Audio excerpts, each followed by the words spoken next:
오늘 성경 본문은 이제부터 시작해서 다윗이 범죄를 하게 되면 하나님께서 즉각적으로 그 죄를 묻는 게 있고 또 점차적으로 그 죄를 묻는 게 있다 그랬습니다.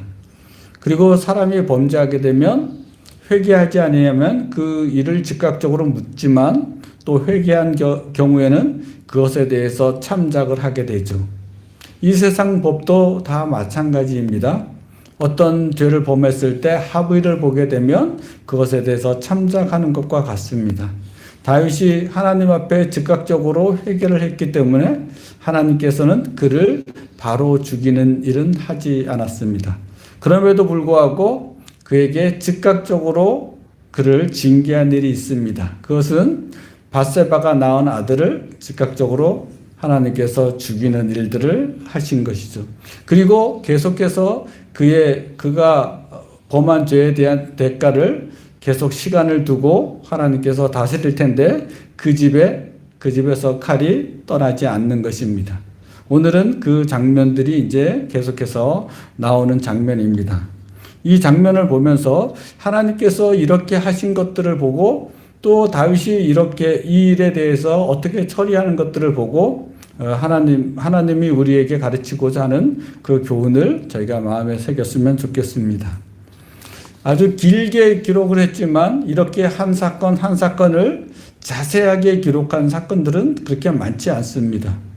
그런데 오늘 본문은 1절에서부터 22절까지 다말에 대한 강간 사건들을 자세하게 기록하고 있습니다. 암논이 다말을 연모했습니다. 그런데 정상적으로 아버지에게 청해서 결혼하지 않고 자기의 정욕대로 또 아버지 앞에서 병든 채를 하면서 그런 수를 써서 다말을 강간하게 되었습니다. 그런데 그 죄도 크지만 강간을 한 다음에 처신한 것들은 더 큰 죄이죠. 오늘 분명히 그것들을 다말의 입을 통해서 나오고 있죠. 다윗은 밧세바를 하고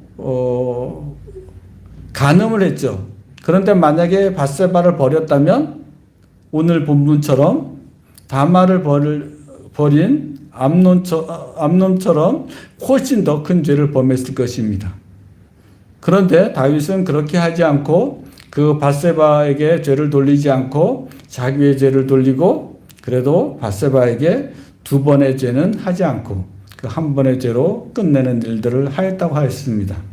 그런데 오늘 성경의 본문에 보면 암논이 다말에게 한 것은 한 번의 죄와 또 두 번의 죄 연속해서 저지르는 것들을 볼 수 있게 됩니다.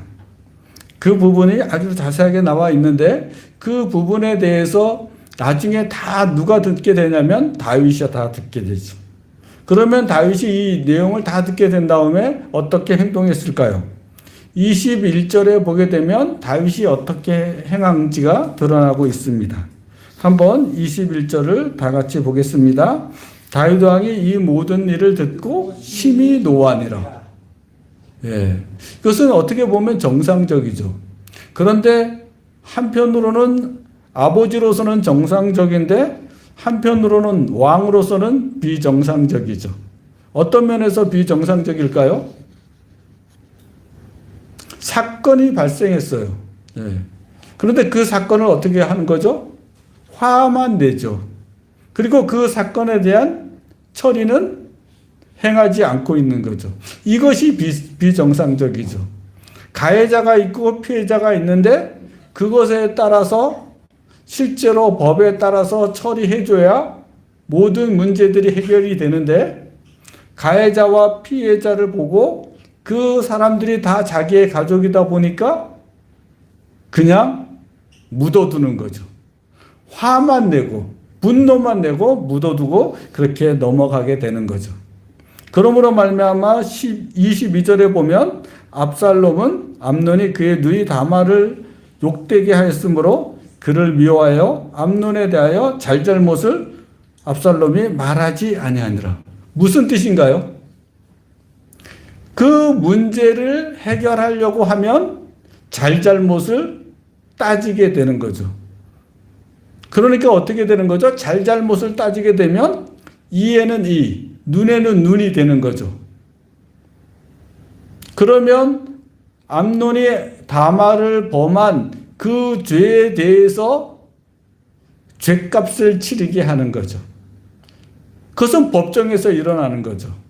어떤 살인이 일어나게 되면 살인에 합당한 처리를 하는 거죠. 간음이 일어나면 간음에 합당한 일을 처리하는 거죠. 그런데 지금 압살롬은 무엇을 하고 있다고요? 잘못을 따지지 않겠다는 거예요. 예. 무슨 속셈이죠? 복수하겠다는 거죠. 예. 처음에는 기다리고 있었겠죠? 다윗이 분노했기 때문에 그 분노를 따라서 그리고 그의 지혜를 따라서 이제 암논이 다말을 강간한 일에 대하여 합법적으로 합리적으로 처리할 것을 기다리려고 했겠죠. 그러나 다윗은 그 일들을 행하지 않고 있는 것이죠. 그러니까 압살롬은 어떻게 하죠? 이게 합리적으로 해결될 문제가 아니구나. 정당한 대가를 치르게 하지 않고 있구나. 그러면 나는 이것에 대해서 잘잘못을 따지지 않겠다. 그리고 기회를 엿보겠다. 그렇게 한 것이 1절에서부터 22절까지의 내용이죠. 그리고 23절부터 계속해서 38절까지 이어지는 내용은 무엇입니까? 이제 복수의 날에 복수를 하는 거죠. 그리고 압살롬은 정확하게 아는 거죠. 그 아버지이기 때문에 아버지의 약점을 알고 또 아버지의 강점을 알고 아버지의 사고방식을 아는 거죠. 그래서 어떤 날이죠? 우리로 말할 것 같으면 추석과 같은 날, 잔치하는 날. 다시 말하면 양을 계속 기르다가 그때가 돼서 양털을 깎아서 그날 전체가 깎으니까 그 양털로 말미암은 그 수입이 많잖아요. 그렇기 때문에 그날은 잔치와 같아요. 그 잔칫날에 모든 가족들을 다 초청하는 거죠. 모든 형제를 초청하고 아버지 다윗도 초청하죠. 그리고 알죠. 아버지 다윗은 오지 않을 거라는 걸 알고 있는 거예요. 그리고 아버지가 오지 않는다고 하니까 그것을 다시 빌미로 삼아서 그러면 형 암논부터 시작해서 꼭 오도록 해 주십시오. 내가 이렇게 큰 잔치를 베풀었는데 아무도 오지 않는다면 이것은 너무하지 않습니까? 가족들이 와야죠. 예, 그렇게 한 것이죠. 그래서 그들이 형 암논을 비롯해서 모든 형제들이 오게 된 것이죠. 그리고 그의 복수는 이제 실행이 된 거죠. 그런데 이제 이것에 대해서 다윗은 어떻게 됩니까? 착각을 하는 거죠. 모든 형제가 다 죽었겠구나 하고 울부짖는 거죠. 그리고 나서 이제 요나답이라는 그 간악한 자가, 간교한 자가 그 다말의 사건에서도 등장한 것처럼 이 사건에서도 요나답이 등장해서 그럴 리는 없을 것입니다. 아마 다말 때문에 압살롬이 암논만을 죽였을 것입니다. 이렇게 말을 하고 이제 그 사건들이 일단락되죠. 그리고 이제 이 사건을 일으킨 압살롬은 도망가게 되죠. 아버지 집에서 누구 집으로 도망가냐면 외할아버지 집으로 도망가죠. 그래서 외할아버지 집에서 3년간 이제 있게 되는 거죠. 이렇게 3년간 있는 동안에 다윗은 어떻게 변합니까? 이제 암논이 죽었다는 그것에 대해서는 잊어버리고 다시 압살롬 자기 아들이 그렇게 3년 동안 자기 앞에서 보이지 않는 그 모습을 보고 이제 슬퍼하고 또 마음을 아파하는 것들이 오늘 본문의 그 내용입니다. 여기서도 보게 되면 다윗이 암논과 압살롬의 이 문제들을 어떻게 처리하고 있는지를 또 생각할 수 있죠. 살인한 것에 대한 압살롬에 대해서 어떻게든지 공의로 처리하겠다 이런 생각이 없고, 내 자식 어차피 죽은 자식은 어쩔 수 없고 살아있는 이 자식과 화목하고 다시 회복해야 되겠다 이런 마음으로 그 마음을 가져가고 있는 모습이 이제 드러나고 있습니다. 한번 오늘 본문을 다시 한번 요약하면 어떻습니까? 암논이 다말에 대한 강간 사건, 그리고 압살롬이 암논에 대한 살인 사건, 이것들을 다루고 있죠. 그러면 우리가 생각할 때는 어떻게 해야 되냐면, 이 강간의 사건과 이 살인의 사건을 하나님께서 어떻게 다루시는가? 거기에 대해서 생각할 수 있겠지만 사실은 오늘 본문은 거기가 중심이 아닙니다. 하나님 앞에 다윗이 범죄함으로 말미암아 그 집안에, 앞서서 말한 것처럼 그 집안에 칼이 들어왔구나, 그 집안에 죽음이 들어왔고 전쟁이 들어왔고 재앙이 들어왔구나 하는 것이 사실이지만, 그리고 그것들이 중심 중에 중심이지만, 그럼에도 불구하고 오늘 살펴볼 것은 그것이 중심이 아닙니다. 무엇이 중심일까요? 다윗이 범죄를 했죠.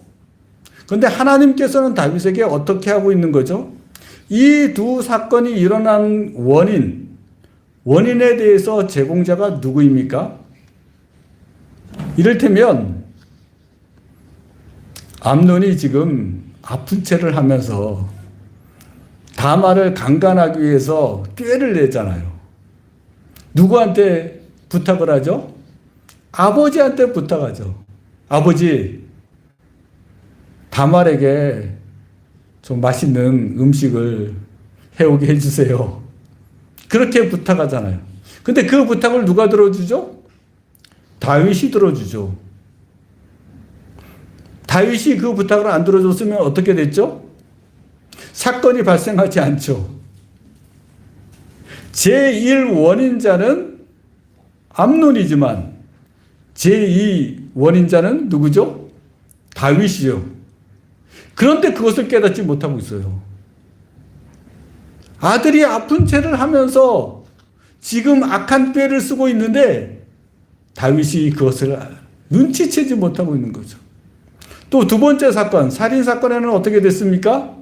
이제는 압살롬이 암논을 죽이기 위해서 수수할 때, 양털 깎을 때 다 초대하고 있어요. 그러면 원래 원래의 다윗이라면, 죄를 범하지 않은 다윗이라면 이것을 눈치챘을까요? 눈치채죠. 그런데 지금 어떻게 하고 있죠? 제1 원인자는 누구라고요? 압살롬. 그런데 제2 원인자가 누구예요? 다윗이에요. 뭐라고요? 나는 안 가지만 내가 너를 축복하겠다. 그렇지만 나머지 자식들은 다 가라. 이렇게 또 말을 한 거죠. 그렇게 다윗이 형제들 모두 가라 이런 말을 안 했다면 이 살인사건은 일어났을까요? 안 드러나는 거죠. 다시 말하면 이 두 사건의 중요한 자가 누구죠? 다윗인 거죠. 왜 이런 일이 발생했을까요? 어리석어져서요. 자식들의 그 악한 꾀를 깨닫지 못하는 어리석은 자가 됐다고요. 그래서 생각해야 됩니다. 하나님께서 사람이 범죄하게 되면 그에게 즉각적으로 죄를 묻고 또는 천천히 죄를 묻게 되는데, 즉각적인 것은 하나님이 직접 죄를 처리하지만 이렇게 천천히 갚는 죄는 어떻게 된다고요? 자기가 원인자가 된다고요. 자기가 어리석어서 자기가 그 죄를 짓는데 연루되게 된다고요. 자기가 그 죄를 짓는데 협력하게 된다고요. 그리고 그 대가를 자기가 또 받는다고요. 자기가 죄를 짓는데 가담하고 또 그 죄를 짓는 것을 자기가 감당하게 된다고요. 그리고 그 죄가 실제적으로 발생했을 때 또 어떻게 하죠? 암논이 다말을 강간했을 때 또 어떻게 하죠? 그냥 분노하고 끝내요. 압살롬이 암논을 죽였을 때 그를 처가에 가서 잡아오지 않아요. 어떻게 한다고요? 또 분노하고 말아요. 또 슬퍼하고 말아요. 그리고 오히려 그 마음이 어떻게 된다고요? 그 자식을 불쌍해서 억울하게 죽은, 간음하면 이에는 거기에 합당한 죄를 감당해야 되는데 더 큰 죄를 감당한, 살인을 당하는 그런 죄를 감당하게 된 암논에 대해서도 처리를 하지 않고 있는 것이죠. 그러므로 말미암아 다윗이 지금 어떻게 되고 있는 거죠? 죄를 범함으로 말미암아 어떻게 된 거죠? 어리석어진 거죠. 자기가 죄에, 범죄함에 동원되는 것들을 깨닫지 못하고 있는 거죠. 그리고 그 범죄의 결과가 나타났을 때도 그 범죄를 해결하고 처리해야 될 그 사람임에도 불구하고 그 일 처리를 못하고 있는 거죠. 왜 그렇게 됐을까요? 범죄한 사람은요, 이렇게 힘이 없어져요. 범죄한 사람은요, 어리석어져요.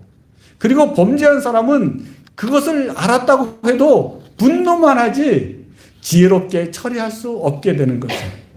그 능력을 상실하게 되는 거죠. 그러므로 말미암아 여러분들은 오늘 그것을 생각해야 됩니다.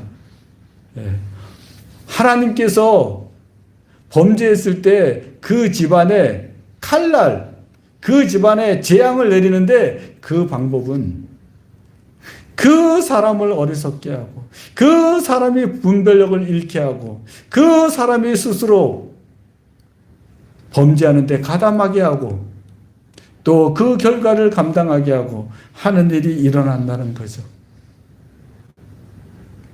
그러므로 말미암아 가장 하나님의 징계의 가장 칼끝은 어디일까요?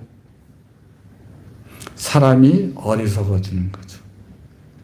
그러면 역설적으로 하나님의 은혜를 가장 크게 받는다면 어디에서 큰 은혜를 받아야 될까요? 돈이요? 예. 능력이요? 아닙니다. 하나님의 가장 큰 은혜를 받으려면 어디에서 받아야 되냐면 지혜입니다. 그걸 알아야 됩니다. 하나님의 가장 큰 징계는 그 사람이 어리석어지는 것이고, 하나님의 가장 큰 은혜는 그 사람이 지혜롭게 되는 것이죠. 그러므로 야고보서 1장 5절에는 그렇게 기록하고 있는 것입니다. 너희 중에 누구든지 지혜가 부족하거든 모든 사람에게 후히 주시고 꾸짖지 아니하는 하나님께 아뢰라. 그리하면 주시리라. 그래서 우리는 알고 있지 않습니까? 솔로몬이 하나님이 얘기했죠. 너 무엇을 원하느냐? 보화를 원하느냐? 권능을 원하느냐? 그런데 너가 그것들을 구하지 않고 이스라엘 백성을 위한, 잘 다스리기 위한 지혜를 구했으니 너는 참으로 합당하다. 그러므로 말미암아 하나님은 솔로몬에게 지혜를 주셨죠. 그 지혜로 말미암아 모든 보화를 다 누릴 수 있었고 모든 권력을 다 누릴 수가 있었습니다. 그런데 그 솔로몬이 어떻게 됐죠? 이방 여자를 취하고 이방의 우상들을 취했을 때 솔로몬이 어떻게 됐을까요? 네, 그 지혜가 없어지게 된 것이죠. 그러므로 말미암아 그는 또 어떻게 됐죠? 그 이스라엘 나라를, 통일된 이스라엘 나라를 다시 두 나라로 만드는 그런 어리석음을 범하게 됐죠. 그러므로 말미암아 여러분들은 생각해야 됩니다. 하나님 앞에서 가장 큰 은혜를 입는 것은 지혜를 얻는 것이구나. 은금보다도 더 중요한 것이 지혜이구나.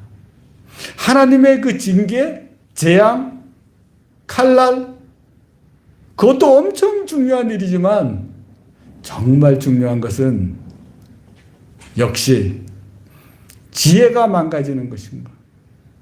그것을 깨달아야지. 그러므로 말미암아 여러분들이 마음에 잘 새겼으면 좋겠습니다. 내가 하나님의 가장 큰 은혜를 입는 것은 지혜구나. 이것들을 잘 깨달았으면 좋겠습니다. 그런데 한번 생각해 보십시오. 오늘 본문을 적용해서 생각해 보십시오. 어떻게 해서 지혜가 사라졌습니까? 범죄에서. 네. 그러므로 말미암아 생각해야 됩니다. 하나님께 가장 큰 은혜를 받는 길은 하나님께 지혜를 구해서 지혜를 얻는 것이지만 그 무엇보다 지금 가지고 있는 지혜를 잃지 않으려면 범죄하지 말아야 돼요. 욕심이 잉태한 즉 죄를 낳고 죄가 장성한 즉 사망을 낳는 일처럼 욕심으로 말미암아 우리가 죄를 짓게 되는구나. 근데 그 죄를 짓게 되면 지혜를 잃는구나. 지혜를 잃게 되면 모든 것을 잃는구나. 그런 생각을 여러분들이 마음에 새겼으면 좋겠습니다. 그러므로 말미암아 죄 짓지 않기로 결심했으면 좋겠습니다. 그런데 만약 다윗처럼 죄를 범했다면 그 문제는 어떻게 해결해야 될까요? 계속해서 그 일들을 감당하고 회개하고 감당하고 회개하고 감당하고 그렇게 해서 그 지혜가 돌아오게 해야 됩니다. 하나님, 저 잘못했습니다. 이런 재앙 없어지게 해주세요. 라기보다는 하나님, 저는 하나님 앞에 짐승입니다. 저는 지혜를 잃어버렸습니다. 저는 짐승입니다. 하나님, 저에게 다시 오셔서 저의 지혜를 회복시켜 주옵소서. 라는 그런 기도를 해야죠. 그리고 그 자기가 범죄한 그것들을 달게 받아야 돼요. 그렇게 되면 하나님께서 때가 되면 그 범죄로 인한 그 죄를, 그 지혜 없음을 하나님께서 회복시켜 주실 것입니다. 그런 은혜, 그런 길을 잘 저희가 따라가서 늘 하나님으로부터 늘 지혜에 충만하고 또 지혜가 부족할 때마다 하나님께 구하고 또 혹시나 범죄하여서 지혜를 잃어버렸을지라도 다시 한번 하나님께 회개하고 달게 받음으로 그 지혜가 회복되는 그런 은혜가 여러분들에게 늘 함께하기를 또 그렇게 축복합니다. 기도하겠습니다. 하나님 아버지, 우리가 다윗이 하나님께 범죄했을 때 다윗이 생각하듯 그렇게 그 집안에 늘 칼날이 있을 거라는 것, 그것뿐만이 아니라 다윗 자신이 이렇게 분별력을 잃어버리고 자기가 악에게 동원되고 있다는 사실과 또 악이 발생하였을 때 그것들을 처리하지 못하고 있다는 그 사실들을 마음에 새기고 회개하고 또 죄를 달게 받아야 되는 것처럼 하나님 아버지, 우리가 늘 죄 앞에서 두려워 떨며 또 하나님 앞에서 지혜롭게 되기를 간구하는 우리가 되기를 소망합니다. 주여, 우리의 마음과 생각을 지켜주옵소서. 감사합니다. 우리 주 예수 그리스도 이름으로 기도합니다. 아멘.